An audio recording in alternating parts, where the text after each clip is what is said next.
Assalamualaikum warahmatullahi wabarakatuh. Gimana kabar teman-teman semua?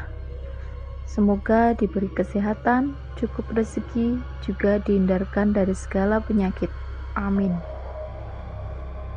Di video kali ini, aku akan menceritakan pengalaman dari Mas Anto. Dan terima kasih untuk Mas Anto yang telah berbagi cerita kepada kita semua. Langsung ke cerita ya. Bermula setelah sholat Isya, dari masjid di sekitar rumahku, aku dan teman-temanku, Sugeng, Wahyu, Seno, Yudi, Bokir, dan aku, berencana patungan buat beli camilan untuk bergadang nanti malam. Akhirnya pun kami sepakat untuk membeli nangka, yang dikarenakan uang kami pun juga pas-pasan, maklumlah masih pada kerja serabutan. Sugeng, Wahyu, Seno, dan Yudi yang akan membeli buah nangka ke desa sebelah yang tidak terlalu jauh dari desa kami. Mereka membawa 2 sepeda motor, sedangkan saya dan Bokir nanti akan menyusul ke rumah Sugeng, yang rencananya rumah Sugeng sebagai tempat kami berkumpul. Nanti aku kabari ya kalau udah nyampe rumah Sugeng. Soalnya aku tidak bisa ikut karena aku dan Bokir masih disuruh Mbah Inah untuk memperbaiki lampunya yang mati, kataku sambil naik sepeda. Oke, nanti aku kabari, saut Sugeng dengan terus memutar gas sepeda motornya. Aku dan Bokir pun segera ke rumah Mbok Inah. Singkat cerita, lampu pun sudah menyala dan ada suguhan kopi dan sebungkus rokok buat kami berdua. Udah selesai, Mbok, kata Bokir. Oh, udah nyala, Le. Sini kopinya diminum dulu, kata Mbok Inah. Iya, Mbok, sautku sambil melangkah menghampiri Mbok Inah di dapur. Makasih, Le, udah mau memperbaiki lampu Mbok malam-malam gini. Kopinya diminum dulu. Ini ada rokok buat kalian. Iya, sama-sama, Mbok. Tak terasa jam menunjukkan pukul 10. Tapi Sugeng juga belum kasih kabar. Dan akhirnya setelah kami seruput kopi dan hisap 1 batang rokok, kami pun berpamitan pulang. Oh ya, Kir, Sugeng apa udah WA kamu? Tanyaku sambil ngegas motor. Belum tuh, apa mereka nggak dapet nangkanya ya? Tanya Sugeng. Ah, masa sih? Besok kan hari pasaran, jadi pasti banyak yang udah petik nangkanya, sautku. Oh iya ya, mungkin mereka masih dalam perjalanan. Kami pun bergegas ke rumah Sugeng tanpa menunggu mereka kabari kami. Kami pun tiba. Motor mereka tidak ada di teras, tapi lampu dalam rumah sangat terang. Kami pun segera mengintip dari jendela. Kir, Bokir, sini. Ada apa? Lihat mereka, tega banget. Katanya temen, giliran ada senengnya lupa sama kita. Kami pun tidak masuk ke rumah karena kesel juga kepada sikap teman-teman kami. Tok, gimana kalau kita kerjain aja mereka? Maksudnya? Iya, kita kerjain. Kita takut-takutin mereka. Boleh, tapi gimana? Gini, saya cari pohon pisang dan kamu ambil kain putih di masjid. Kebetulan rumah Sugeng deket masjid sekitar 500 meter aja. Kamu paham kan?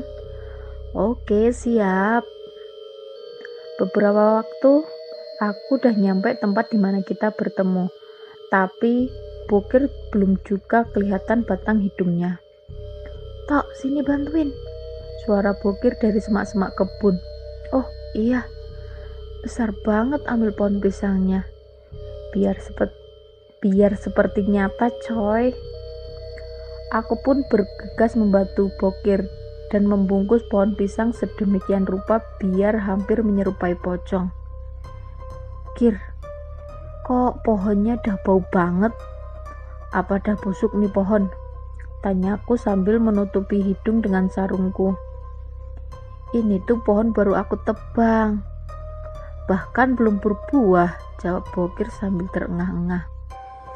Di situ aku masih berpikir positif. Di tempat itu sangat gelap sekali. Mungkin sekitar sini ada bangkai kodok atau tikus, pikirku. Tak butuh waktu lama, kami pun selesai membungkus pohon pisang agar menyerupai pocong dengan postur tinggi besar sekitar 2 meter kurang dikit lah. Intinya lebih tinggi dari aku, sedangkan aku 170 cm. Singkat cerita, kami mopong pocong jadi-jadian itu ke teras rumah Sugeng dan menggantung di depan pintunya. Biarin mereka kapok, Tok. Iya, bener. Ayo kita tunggu di jalan. Oh iya, kamu ambil sedikit pasir dan kerikil itu buat dilemparin ke atas genting biar mereka keluar. Siap, Kir. Kami pun berjalan ke jalan sekitar 10 meteran dan alangkah terkejutnya kami. Pocong jadian-jadian yang kami buat sudah tidak ada di depan pintu. Tok, panggil Bokir. Ah, apa sih? Tanyaku. Lihat pocongnya, jawab Bokir sambil menunjukkan ke teras rumah Sugeng. Hah? Kemana? Kok hilang? Sautku. Aduh, mungkin jatuh. Kamu kurang kuat ngikatnya kali. Enggak, Tok. Tadi aku tali dengan sekuat tenaga aku. Ya udah, kita cek lagi aja, mungkin jatuh.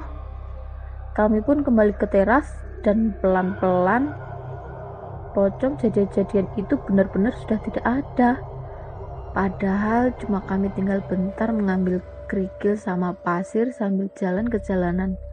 Apa mungkin Sugeng dan teman-temanku di dalam yang akan kami kerjain menyadari kedatangan kami terus membuang pocong jadi-jadian yang kami buat? Di sini aku masih berpikir positif aja. Kami pun melihat dari jendela. Ternyata mereka masih asik bergurau dan tidak menandakan kalau mereka tahu keberadaan kami juga pocong jadian itu. Aku dan Bokir pun saling pandang. Dan seketika bulu kuduku berdiri, tiba-tiba busuk menyengat menghampiri kami. Tanpa aba-aba, kami lari tanpa menoleh ke belakang dan pulang ke rumahku. Tok, kemana ya tadi hilangnya pocong jadi-jadian? Tanya Bokir sepertinya masih bingung dan penasaran.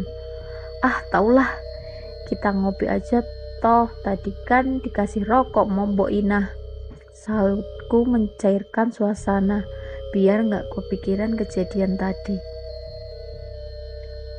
Cerita selanjutnya ini dari sudut pandang Sugeng ya, temannya Anto.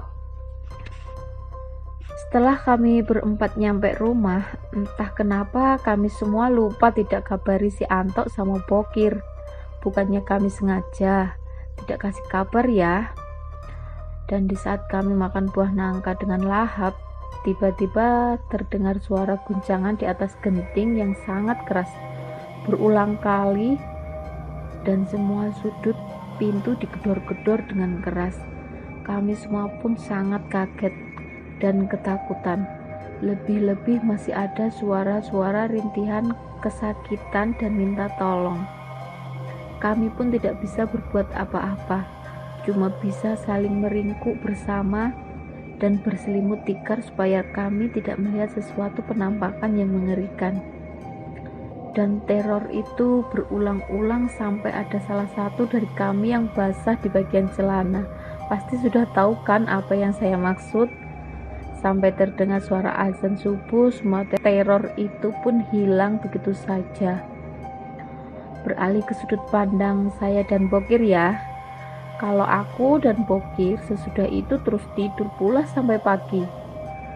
Dan pasti ada yang bertanya-tanya kenapa kami saling pandang pas ngecek pocong jadi-jadian yang hilang itu terus lari. Itu cuma refleks spontan dari kami, karena bulu kuduk kami pun saat itu merinding dan bau busuk yang sangat menusuk. Walau sebenarnya aku nggak lihat karena aku benar-benar sangat ketakutan.